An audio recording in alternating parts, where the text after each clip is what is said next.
Welcome to the CISSP Cyber Training Podcast, where we provide you the training and tools you need to pass the CISSP exam the first time. Hi, my name is Sean Gerber, and I'm your host for this action-packed, informative podcast. Join me each week as I provide the information you need to pass the CISSP exam and grow your cybersecurity knowledge. All right, let's get started.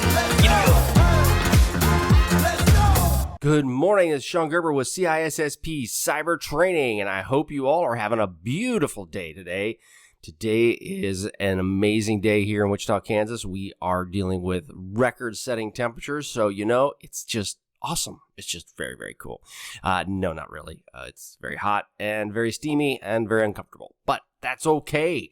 But today we're going to be talking about security governance principles as it relates to Domain 1.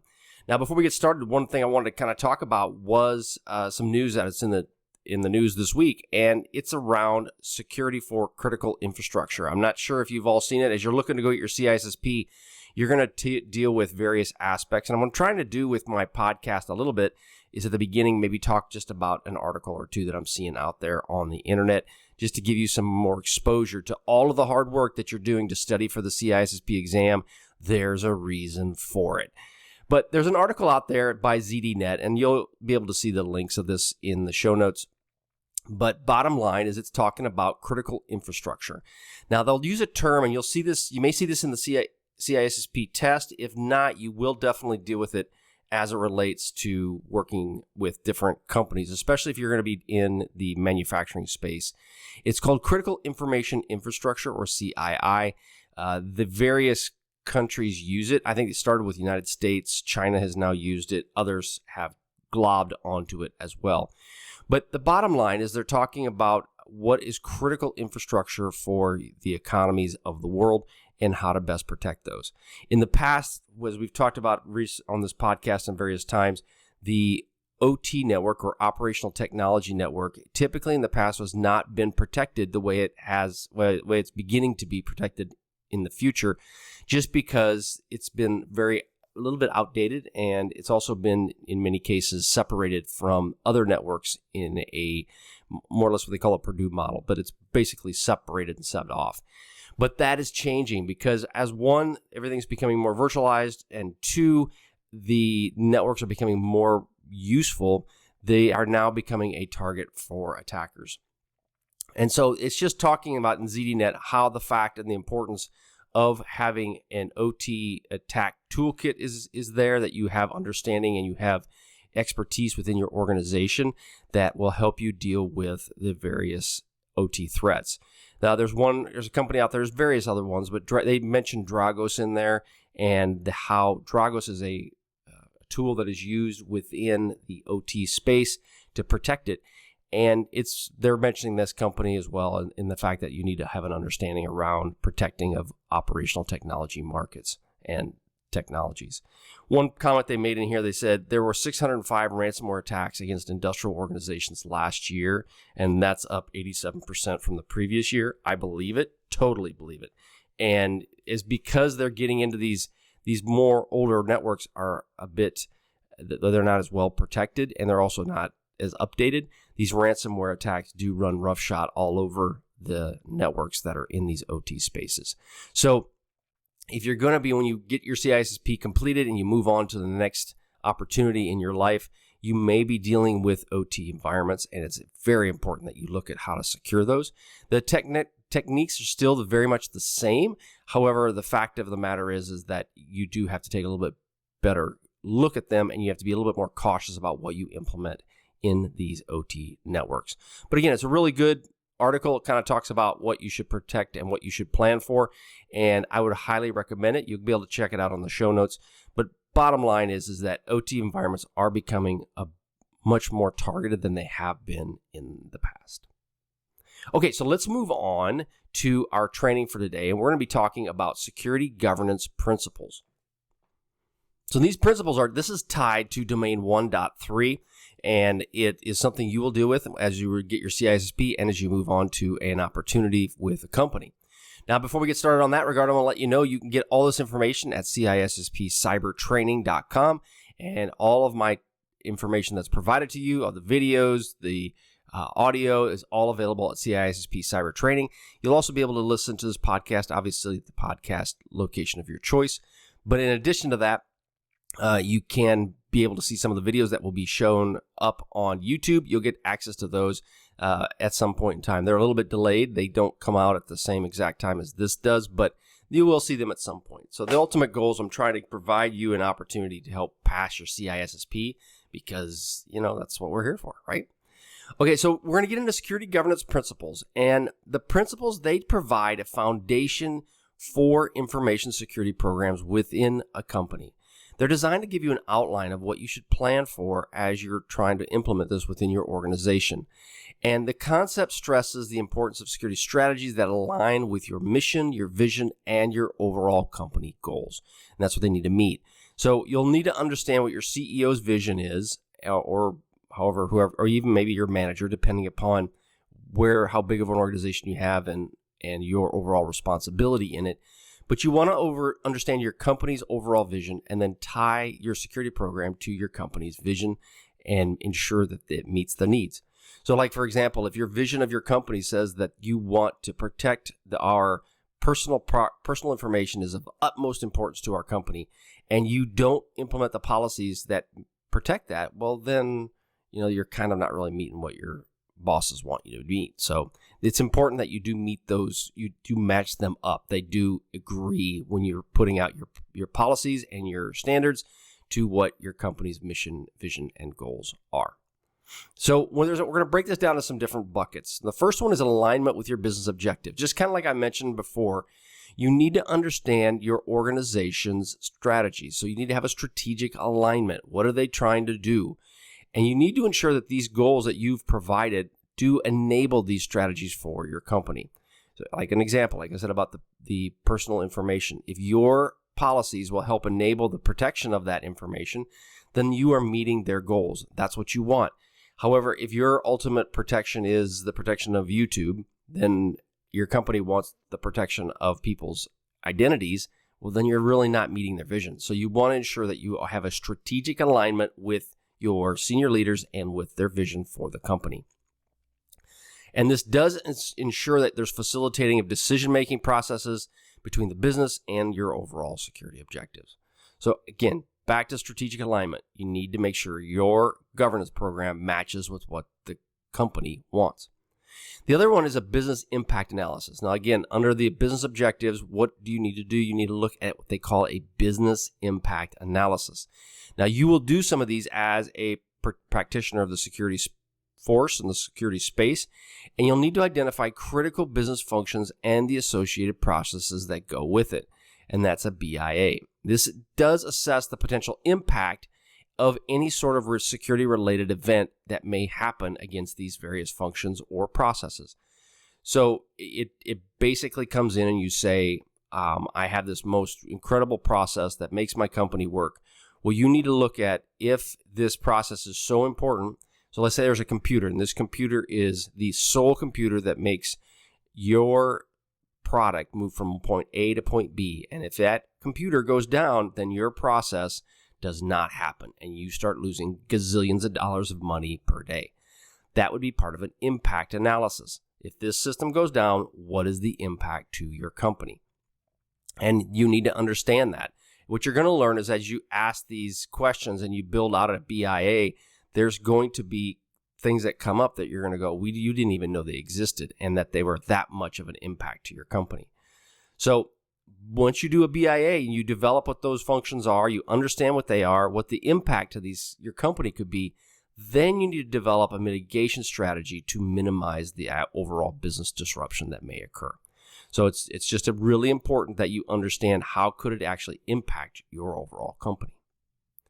Then you'll develop security policies. These policies will engage in the relevant stakeholders in the overall goals. And you need to make sure you get with them before you create a policy. So if you create say for instance, your stakeholders, which are the people that your senior leaders, the ones that are running your company, if they don't care if you use USBs within your organization and you become draconian with USBs and say you cannot use them, you can't do anything with them, and the senior leaders really don't care, that is kind of in contradiction to what they're wanting to do. Now, that doesn't mean you shouldn't do that, but what ends up happening is it will breed some sort of hate and discontent for the security folks, and they will end up going to their senior leaders, and it's not aligned with what they're trying to accomplish. So you need to make sure that these policies are aligned with what their company wants to do. You also need to make sure that the policies are legal and they meet the regulatory requirements around what your company is trying to accomplish. So as an example, let's say you are in a highly regulated industry, and let's financial industry, for example, and you put out policies that do not meet what this regulated industry needs. Because there's various COBITs, as an example, or HIPAA. They have requirements on the use of USB drives or the use of sharing of personal information. If your policies don't match up with those, and you're in a regulated environment, that's not good. So you're going to need to make sure that you have that done and you understand the legal and regulatory aspects of it. And then lastly, you need to define clear roles and responsibilities within the policy as well. So you need to make sure that those are all specifically defined. So again, when you're dealing with policies, you need to make sure they're engaging to the stakeholders, they ensure that they have legal and regulatory requirements, and they have clearly defined roles and responsibilities within the overall framework. Now, when it comes to enforcement, you need to implement monitoring and auditing measures to ensure that you are following their policy. So as an example, you may have a policy on no USBs. Well, you may use CrowdStrike or some other product that's an EDR or endpoint detection and response tool that will then alert on the event that somebody uses their USB drive. And you want to have some sort of enforcement around those policies. Now, again, you want to also develop a mechanism that does this in an automated way. You don't need somebody being the USB police that's going around from, hey, Bill, why did you use your USB? Hey, Fred, why did you send this email to George? You do not want that. That is a terrible place to be, and it is not fun, and it will drive you insane. So we don't want that. You need to have an enforcement mechanism that is there and available, but you really, truly want it to be automated in some form or fashion. On the enforcement side, you also want to have something that will handle violations and exceptions through a clearly defined process. I get this all the time where people will ask for a USB exception for whatever they're trying to accomplish. And if they're asking for a USB exception, then what is that? What are the processes they have to go through to get access to a USB or to be able to transfer data from their computer to a USB device? You'll need to have those in place as well. So again, under security policies, you need to have development of the policies, policy enforcement, and then those are the two main buckets in them.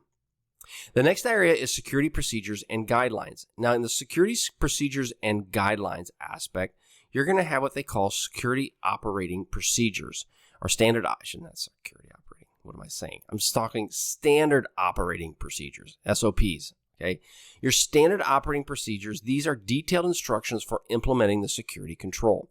And you need to ensure that these SOPs are understood easily and are actionable by people who are reading them. Now, I'll tell you right now, SOPs can be a little bit challenging and daunting. They need to be part of your overall plan, but you need to start small. Sometimes you may come into an organization after getting your CISSP and you'll go, okay, we need to make SOPs. And you'll see how many years that they've never made them, and you'll be overwhelmed. What you end up doing is make one at a time. Do one a week. Make one. Before you know it, 52 weeks, you'll have your SOPs done. So you just need to focus on the small things to try to get those accomplished. Now, you also need to create what they call a guideline. And the guideline development is these are the best practices for security within your organization. So you have standard operating procedures and you have guidelines. And these best practices are extremely valuable. And I'm globbing onto the USB one just because it's a little closer to my own heart. The fact that I've got USB policies in place, and I had an individual ask me, hey, what do we have in regards to best practices for USBs? What kind of should we use? What should be the overall protection mechanisms associated with them, so on and so forth. And that is something that would fall under a guideline. Now, this does allow for flexibility to adapt to specific situations and requirements. So as an example with the USBs, if you have a guideline that says that for you to transfer highly sensitive data, you need to use a FIPS, F-I-P-S, FIPS 140-2 standard or similar, or a FIPS 140-3 standard or similar.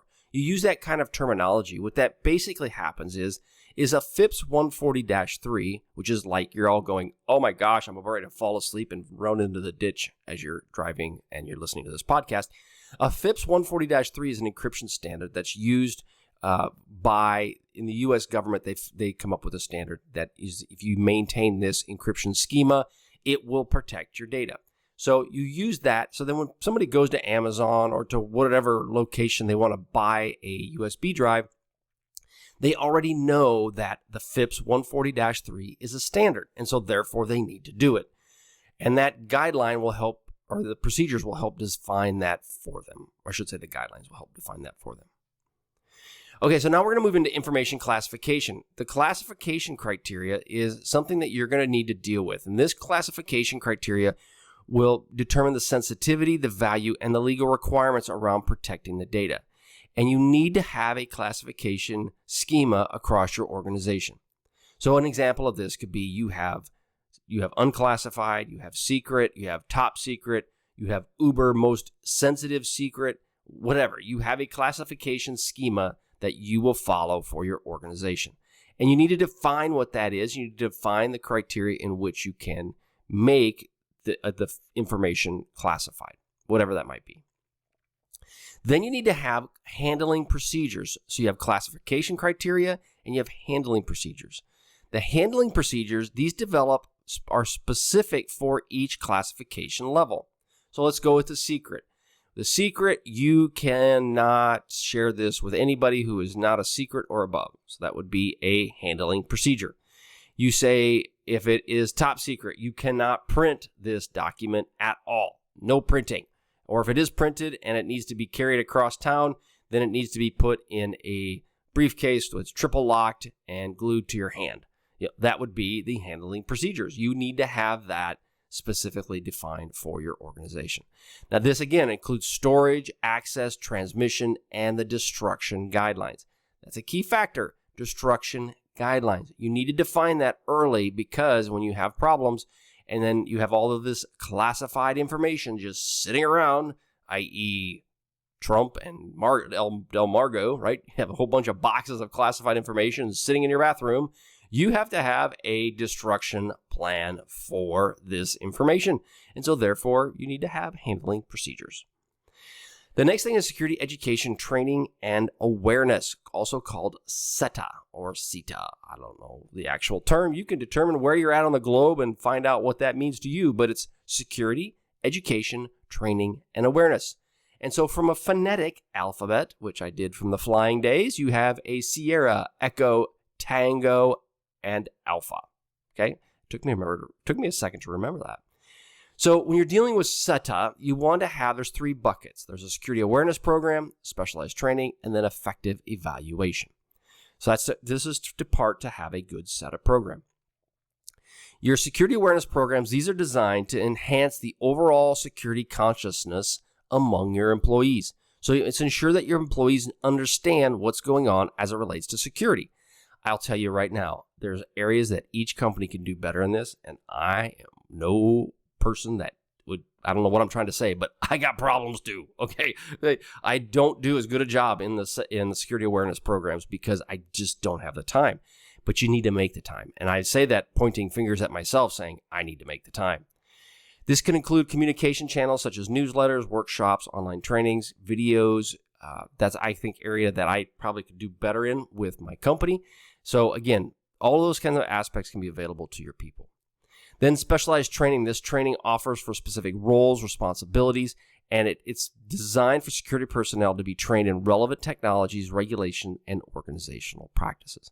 I have employees that work for me, both now and in the past, and you have very specialized training that you provide them to ensure that they have the information they need to be effective in their role. That is specific to security. And I'm sending them off to schools to learn this specific training because I just can't teach it all to them. And you know what? They probably would learn better from somebody else. Effective evaluation is the other part of this. So part of SETA is that you need to have a program that can evaluate employee behavior and organizational security posture. This includes implementing feedback loops to continuously improve your overall SETA initiatives. So again, you need to have the program, you need to have training for your people, and you need to evaluate how your overall people, everybody within your organization, is doing in regards to security. Okay, so we're going to briefly touch on a product or thing called security control frameworks. In CISSP cyber training, I've actually got some specific training focused on security control frameworks that you can watch and listen to. But one of the aspects is a control framework is a structured method for managing security within your organization. So all it does is it gives you a roadmap on how to deploy security within your company.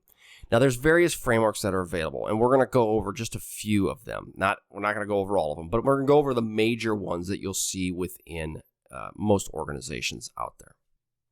Okay, the first one is ISO, the International Standards Organization, and this is ISO 27001. This is one that I use as a multinational, just because it's a multinational or it's a global standard. It pulls in different frameworks from around the globe.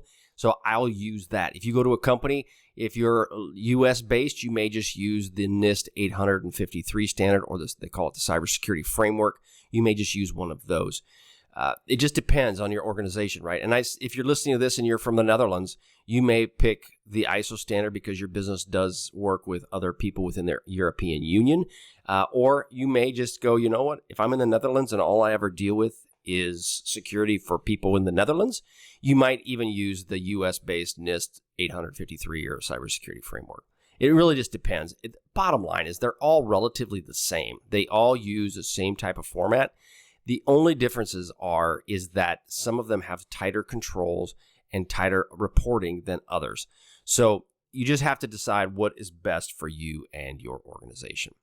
But we'll get into the ISO 27001. Now, again, it's an international standard, and it's called an International Standard for Information Security Management Systems, or ISMS.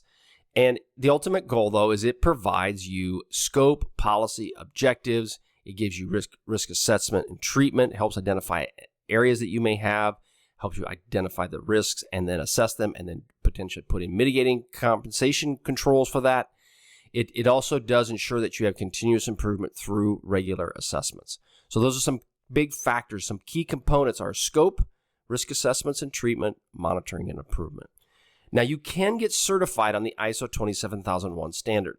This is something that also differentiates it from some of the other ones in the fact that if you are ISO certified, you now have proven to an external third party that you have these controls in place. So if you have these controls in place and you've certified to it, now as another third party who's maybe going to work with you. So let's say you have company A, and company A is, let's just go, that's my company, right? If my company is ISO 27001 certified and I want to go work with a third party, and that third party, whoever that is, let's say it's GoDaddy or it's Dropbox or whomever, they want to work with me and they want to ensure that I have security controls in place. Well, in today's world, this is getting extremely challenging because people are asking for us to validate security controls all the time. They ask me, my company, Acme Company, saying you need to validate that you have proper controls in place to ensure that the company that's the third party is specifically has their information is properly protected. Well, then now I'm required to go and look at all these different controls and ensure that their data is protected. However, if I'm certified from ISO, all of those controls are already defined. They've already been evaluated. They've already been audited. I just give it back to this third party saying, yes, my company is ISO 27001 certified. Your data is in good hands. Okay?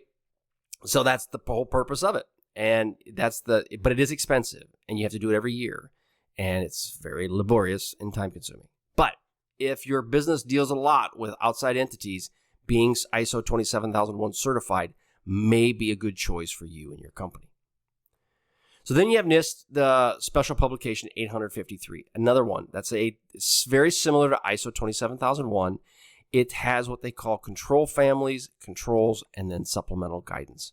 Now, this 853 from what I understand, was being superseded by the cybersecurity framework. But the overall concept is very much the same. And I believe they're like in version 3 at some point, something like that. The overall goal, though, is just that it provides you a guidance for you to be able to implement security controls within your organization.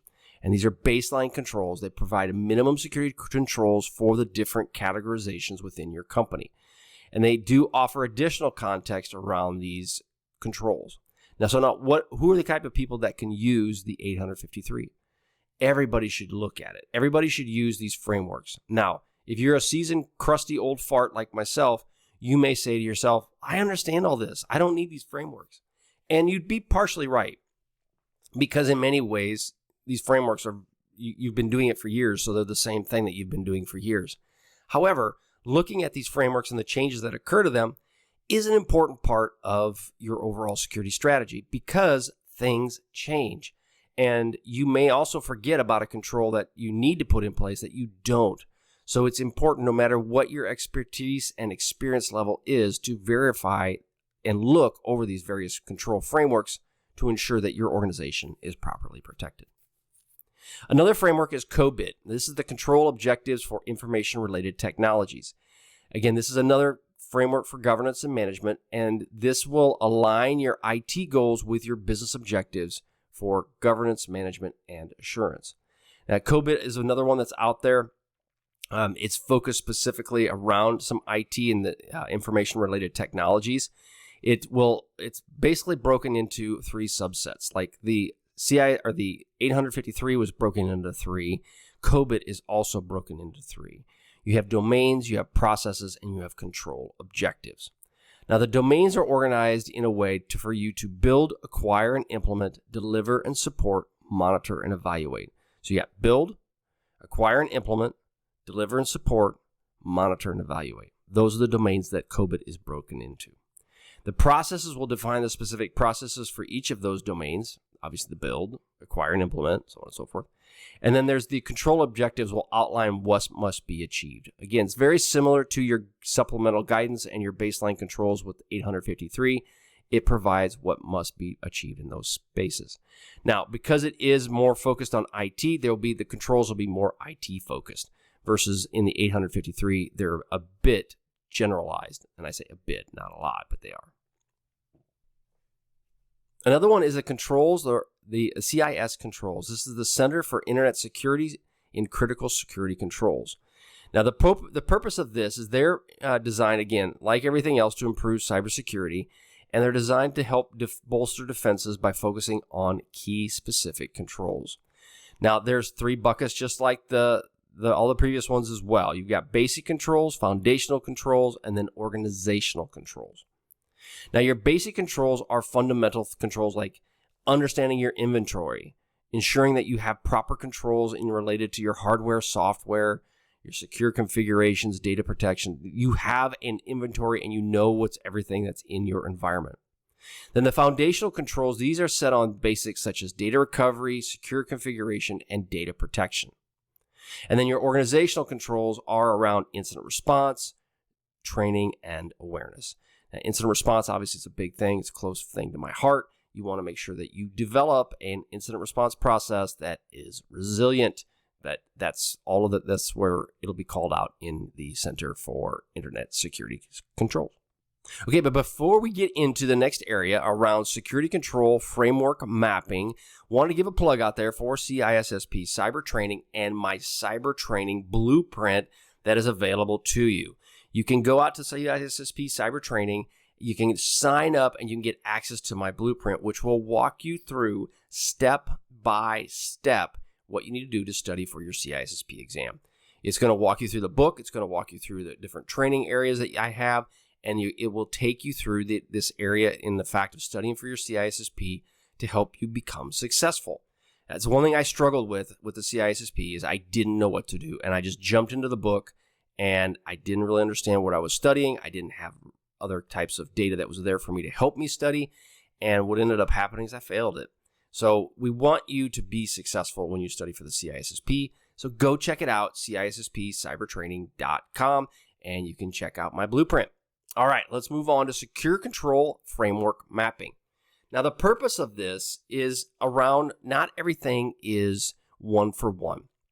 Now, what it does is it serves a couple key purposes, and we're going to get into these various benefits as well. The purpose and benefits around security control mapping is it does help align with your organizational needs. So you may have an organization that has specific things that are part of the map. So we'll use the ISO 27001 as an example. You may have one area within there that is very important to your organization and protecting the information within it, and you therefore will utilize it. But there might be areas that you don't need very much of, but you may need areas that are important within the HIPAA or the COBIT area. And so you can map what you're currently doing to each of those various domains. It does allow you to be able to move between frameworks for your organization to understand overlapping areas and reduce redundancy. So if the ISO 27001, if parts of it are really match up with your needs, that's great. But if there's parts of it that don't, but yet COBIT does, then you can then map to those same controls. And the whole overall purpose of the mapping, realistically, is to help a third party audit you, but it's also to help you put it in a format that you understand so you can say to yourself and to your leaders how you are maintaining the controls on those various standards. It also does ensure you have compliance with various regulations that are out there. I see this time and again that one regulation will require a ISO standard, especially if you're a multinational. You may have the Chinese want one, you may have EU want another. And if you can go ahead and map to those and what controls you currently have in place within your organization, and they map to the Chinese cybersecurity framework, or they map to the EU's framework or the EU's requests, you can now ensure that you have compliance with those regulations. Now, there's some common mapping challenges that do occur. Now, there's differences in language and definition, right? So frameworks may use various terminologies. They also may use different languages, and you may have to ensure that you can meet between those various frameworks. They also have variances in scope and depth. As an example, is ISO 27001 will be very broad, but not very deep, whereas COBIT will be very deep in specific areas, but not to the same breadth as 27001. And then you have the complexity in your mapping process, which basically means you need to really truly have a good understanding of your controls so that you know what framework to use. If you don't know your controls and you don't know what's in place, a framework isn't really going to help you a whole lot. So you're going to need to really, if you don't know those, then I highly recommend you truly get in place and understand what controls you have in place. And then from there, start looking at the frameworks to see how your organization will map to it. Now, there's different mapping methodologies. These methodologies can be used in different approaches. You have a manual, you have an automated, and you have third party. Manual mapping involves a human's judgment to identify what are the controls across these various frameworks. So you're basically going through line by line. So that's like studying for the LSAT or losing your mind studying for the CISSP. You will do this manually, and that is a long and laborious process. Take it from me. It takes about a week, and it's very painful. The automated tools, these will help you map across these areas and more of a predefined rules and logic. And I've done that. That works really well. Now, there is some interpretation in there, but now instead of the interpretation being all of it, your interpretation is a much smaller subset. And then you can pay $1 gazillion to third-party services who will help you. So if you go to Deloitte and you say, I have a very large bankroll and I want you to fix it for me, they will do that. They'll be happy to do that for you. And they'll provide you a very beautiful, pretty product. But it'll cost you at least $100,000. So you just have to decide which one do you want. Now, obviously, there's companies out there that will do that for a much more inexpensive price. But bottom line is you will not get away with a CISSP membership price for your control framework. Just not going to happen. No, not going to happen. Okay, so then one last thing we're going to talk about is some examples around mapping. So just a couple, if you are able to watch this video, you'll be able to see what I'm talking about. But you map the NIST to ISO is one example. So you could take the NIST 853 and then you can set those to the corresponding controls of ISO. And that is very specific areas. You also can map HIPAA to COBIT. This would support compliance with Health Insurance Portability and Accountability Act and how the IT framework does support it. Because you may have situations, because if you look at the HIPAA framework, it does talk about IT controls, but it doesn't get into the really tight granular level. Whereas now you use COBIT, you can take those controls that are defined in COBIT and then interject those within the HIPAA standard as well. So you'll get to be able to drive deeper on that. And then the last one is GDPR. They have very specific control frameworks. And you could tie those to either to your NIST or to your 27001.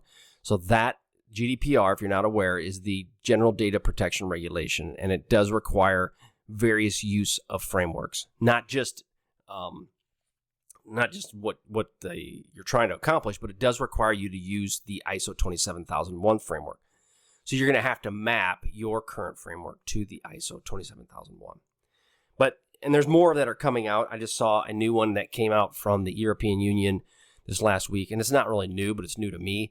The NIS November India Sierra 2, and it's another framework that you're going to have to follow and maintain, and it's a regulation that will be out there. So there's just more of these that are continuing to happen all the time, more regulations that you're going to have to map various frameworks to. Okay, that's all I've got for today. I hope you guys have a wonderful week this week. I hope your studying is going well and that you are getting prepared and geared up for the CISSP. I know some folks at the membership are getting ready to take the test here in September, so we're gearing up and excited for them as they get out ready to go pass the CISSP and get that certification complete. All right, have a wonderful day, everybody, and we'll catch you on the flip side. See ya.